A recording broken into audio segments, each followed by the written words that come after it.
Now, angry citizens took to the streets in Iran protesting a hike in the otherwise subsidized petrol prices. Major roads in several cities were blocked. There's even a bid to attack a regional oil depot, prompting the police to fire at the demonstrators.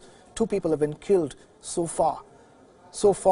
Police resorted to live fire in an attempt to deter the protesters. The bulk of the protests happening overnight, with sporadic gatherings the following day, putting new pressure on the government of the Iranian President Hassan Rouhani.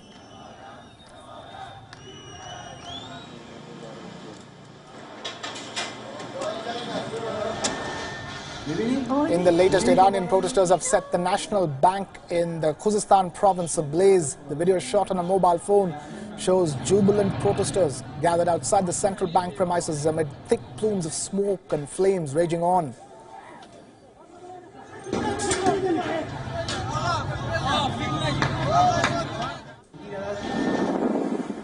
Online videos showing protesters blocking traffic on Tehran's Imam Ali Highway on Saturday. A large crowd in the city of Kermanshah demonstrated and later drew tear gas fire from police. Others reportedly clashed in Tabriz, another major Iranian city.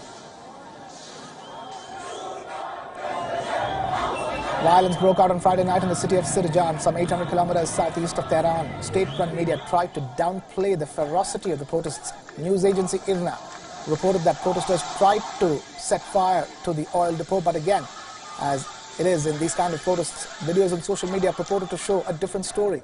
Another showed a large crowd chanting, "Rouhani, shame on you, leaving the country alone." It wasn't immediately clear if police made arrests.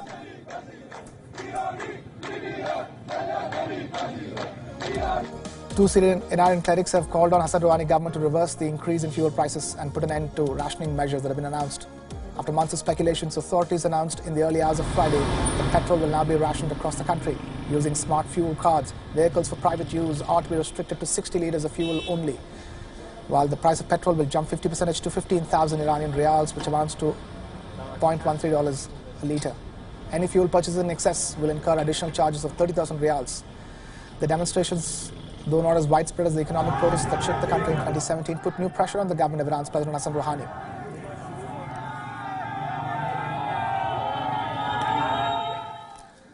An embassy staffer in Kiev who overheard a top diplomat's conversation with US President Donald Trump has testified in a closed-door deposition at the Capitol Hill in Washington. David Holmes is the aide to the top US diplomat in Ukraine, William Taylor. He testified that the US President inquired about the status of investigations. David Holmes told the committee leading the impeachment probe that they overheard Mr. Trump asking European Union's Ambassador Gordon Sondland about the Ukrainian president's willingness to carry out investigations. According to a copy of Holmes' opening statement, he was sitting near Gordon Sondland at a restaurant in Kiev and could overhear the call. Holmes also said in his opening statement that he asked Sondland about President Trump's views on Ukraine. And as per Holmes' testimony, Sondland said that the president did not care about Ukraine and that he only cares about big stuff like the Biden investigation pushed by attorney Rudy Giuliani. I want to thank Mr. Holmes, David Holmes. Came here from Ukraine, cooperated in our investigation. Other folks like Mick Mulvaney, John Bolton, Mike Pompeo, Rick Perry are refusing to cooperate, and David Holmes showed great courage today to come in and provide information to the committee. We always learn more when witnesses come in, and today we learned a lot more. I'm going to leave it to the chairman, to characterize the testimony today, but the arrows continue to point in the direction of a shakedown scheme led by the President of the United States, operated by agents like Rudy Giuliani, Gordon Sondland, and Mick Mulvaney. David Holmes confirmed what the acting ambassador to Ukraine, William Taylor, had revealed during the first open impeachment hearing on Wednesday.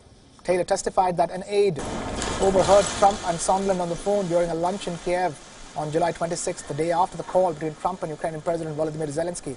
At the heart of the House's inquiry, the private session took place following a second day of televised impeachment hearings in the U.S. House of Representatives, with the spotlight on Mary Yovanovitch. I will begin by swearing you in. Do you swear or affirm that the testimony you're about to